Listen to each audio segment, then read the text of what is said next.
Alors maintenant écoutez-moi, j'aimerais choquer la francophonie. Tous nous prêchons sur Apocalypse 2 et j'ai vu beaucoup de prédicateurs prêcher cela avec excellence. Je connais tes œuvres, je connais ta foi, je connais ta persévérance. Mais ce que j'ai contre toi, Dieu me dit de vous dire, mais ce qu'il a contre vous, vous avez abandonné votre premier amour. C'est un bon message, n'est-ce pas? Mais il n'est pas correctement complété. Parce qu'à vrai dire, après qu'on t'ait dit que la quantité d'amour que tu as pour Dieu n'est pas semblable à celle qui était au commencement. On vient, on prie. Maintenant, comment tu vas combler l'autre quantité manquante? On crée l'amour comment? Si je veux du chocolat chaud, je mets du lait et du chocolat. Je fais du chocolat chaud. Bon, maintenant, si je veux créer l'amour, on crée l'amour comment? Bon, ton amour de début était à 90%. Ton amour d'aujourd'hui est à 20%. Comment rajouter cet amour-là? En faisant des œuvres? Non, non, parce que Jésus dit je connais tes œuvres.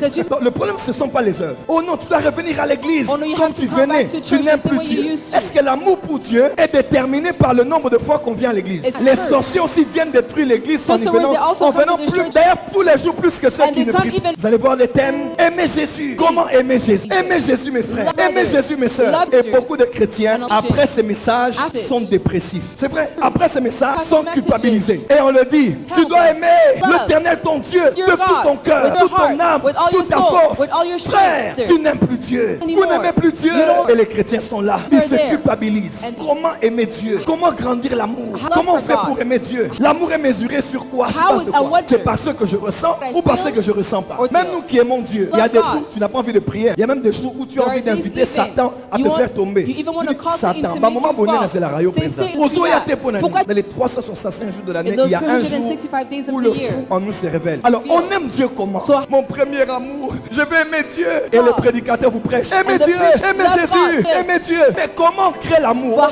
Comment je peux créer ce sentiment? Revenir à ton premier amour. Maintenant quand tu regardes comment tu aimais Dieu, tu te dis c'était par rapport à quoi? J'ai une bonne nouvelle pour toi. Commençons par le commencement. L'apôtre Jean dit, la loi est venue par Moïse, mais la grâce et la vérité sont venues par Jésus. C'est la montagne de transfiguration. Celui qui a emmené la loi, il est descendu de la montagne. 3000 juifs sont morts. Celui qui a emmené la grâce, le jour de la Pentecôte, 3000 juifs ont été sauvés. Celui qui a emmené la loi, Dieu lui a dit, enlève tes sandales parce que la terre où tu te tiens est sainte. Mais celui qui a emmené la grâce, Jean-Baptiste a dit, je ne suis même pas digne de délier la courroie de ses sandales. Celui qui a emmené la loi a dit, tu ne commettras pas l'adultère. Mais celui qui a emmené la grâce, on l'a emmené une femme adultère. Jésus a dit, qu'est-ce qu'on vous dit de la loi? Et chacun d'entre eux était quelque part bloqué par un commencement qui ne respectait pas. La loi disait, maintenant Jésus a dit, moi je te dis, va, mais ne pêche plus. La loi a un message, mais la grâce aussi a un message. La loi n'avait pas de prière. Vous avez déjà remarqué, sous la loi, il n'y avait que ce que Dieu te commandait de faire. Dieu t'ordonnait de faire. Sabbat, pas d'idolâtrie. Tu feras ça, tu ne feras pas ça, tu feras ça, tu ne feras pas ça, tu feras ça, tu ne feras pas ça. En d'autres termes, le curseur comme pour un ordinateur était placé sur l'homme, sur sa capacité à lui d'obéir à Dieu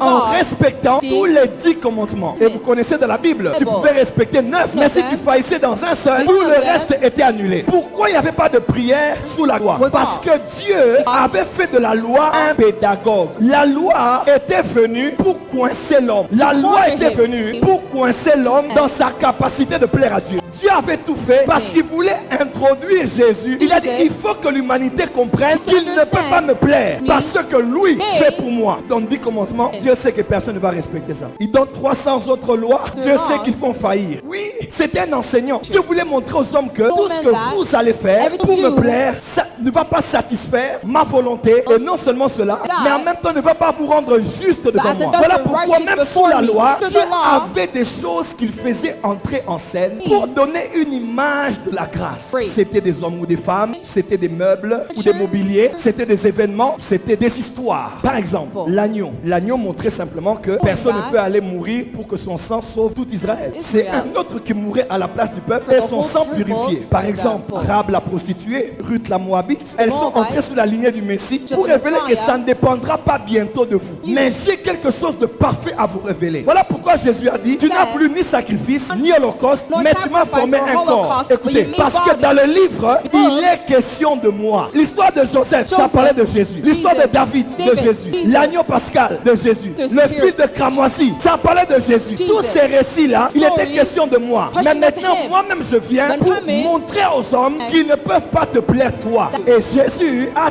tout fait pour plaire au Père, afin que nous n'ayons plus à faire des choses pour plaire au Père, mais nous ayons à reconnaître et à croire en ce que lui il a fait. Et sur base de ce que lui il a fait, nous puissions avoir maintenant la capacité de produire des bonnes œuvres qui n'émanent pas de nos efforts, mais qui émanent de la connaissance que nous avons de ce que lui a fait. Voilà pourquoi prêcher le message, aimer Dieu, c'est pas la grâce. Aimer Dieu. Après quelqu'un s'est dit, comment est-ce qu'on on l'aime comment? Aimer Dieu, frère, Jésus revient. Aimer Dieu, tu aimeras l'Éternel ton Dieu de tout ton cœur, de toute ton âme, de toute ta pensée. C'est pas le Nouveau Testament. C'est écrit dans le Nouveau Testament parce que Jésus parlait à un docteur de la loi qui demandait le résumé de la loi. Et il répond par ces versets. Et Jésus insiste. C'est ça le résumé de la loi et des prophètes. Dans le Nouveau Testament, nous ne sommes pas appelés à aimer Dieu. Nous ne sommes pas appelés à aimer nos prochains comme nous aimons nous-mêmes. C'est pas l'évangile. Tu te réveilles pas le matin en te disant je vais aimer Dieu,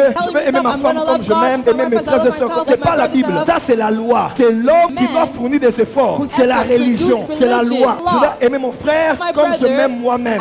Ça c'est le commandement de Moïse. Alors, tu vas aimer Dieu comme ton premier amour. Bon, premièrement, Dieu est plus âgé que toi. Deuxièmement, qui a commencé à aimer qui le premier? Qui a commencé à aimer qui en premier? Donc en premier là, ce n'est pas toi qui as commencé à aimer Dieu. Il est écrit, nous l'aimons parce que lui. Donc ce n'est pas d'abord le fait que j'aime Dieu, mais c'est le fait que je connaisse que c'est d'abord Dieu qui m'a aimé en premier. En fait, qu'est-ce que je veux dire? Dans la grâce, on n'aime pas Dieu. Dans la grâce, on reconnaît d'abord que c'est lui qui m'aime. Et parce qu'il m'aime, je l'aime alors. Écoutez ce verset. Nous l'aimons parce qu'il nous... Parce que, conséquence, parce que nous l'aimons, pas parce que nous faisons des efforts, mais parce qu'on sait que lui, il nous a déjà aimés. Donc mon amour pour Dieu est la réaction de son amour. Mon amour pour Dieu n'est pas la racine. Mon amour pour Dieu est le fruit. Mon amour pour Dieu n'est pas l'action. Mon amour pour Dieu est la réaction à l'amour que je sais de lui. Si je sais que Dieu m'aime peu, je l'aimerai peu. Si je sais qu'il m'aime trop, je l'aimerai trop. Si je connais la longueur, la largeur, la profondeur de son amour, j'aimerai Dieu sans mesure. C'est comme un miroir. Quand je présente le mouchoir au miroir, il me montre le mouchoir. Quand je mets le lit, le miroir me montre le lit, n'est-ce pas? Quand je montre un stylo, le miroir me révèle un stylo. Ce que le miroir me donne n'est que le reflet de ce que je le présente. Quand tu mets devant toi un Dieu méchant, tu ne sauras pas donner le reflet de l'amour pour Dieu. Mais quand tu mets devant toi